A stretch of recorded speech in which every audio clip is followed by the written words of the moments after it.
I started playing piano for rehearsals for West End shows, doing a bit of pit playing, started doing music for kind of sort of off West End things, and then drifted into bands. And around that time, Jimmy Somerville, who was also run away to London, like me, gay runaway from Glasgow, Bronski Beat happened, and he said, well, why don't you come and play saxophone in Bronski Beat? And I looked at my crowded diary, which involved mostly signing on, and thought, yes, I could probably find time to be in a chart-topping pop band, thanks very much. And that's how that began. Amazing. Presumably it wasn't chart-topping from the get-go, or was it quite a quick thing? It was. I mean, Bronski Beat happened, they did, I mean, partly because Jimmy's voice was so distinctive and so extraordinary. And also he's one of those people who manages to embody in himself the experience of a kind of group of people, new experience. So he was the kind of anthem singer and standard bearer for all of us who were in similar circumstances there.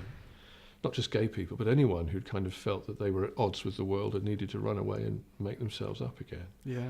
And people heard it and responded to it straight away. So Bronski Beat made one single, which went straight to top 5. Yeah. And then went off to New York and made an album which went straight into the top 5. So there was no sort of preparation in the way that you're meant to have, slogging up and down the M6 in a van. My first gig was the Montreux Pop Festival. Wow. And then Jimmy and I left Bronski Beat and formed a new unit, the Communards, and I kind of went in at top level, if you see what I mean, or near to the top level. Yeah.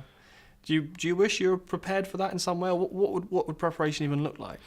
Well, that's a good question. I mean, it's quite a, you're 22, you're 23. You don't really have the necessary skills to cope with, in particular, the rewards that it brings. Money of that kind, chucked at the under 40s, is often not a good idea. Sure.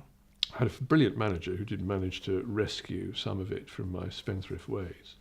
But also it does kind of turn your head very quickly. To have this kind of vindication and success, and everyone thinks you're marvellous, and the kind of people tend to say yes to you and doors open. Yeah. You get used to that very quickly, and that can be quite a corrupting thing.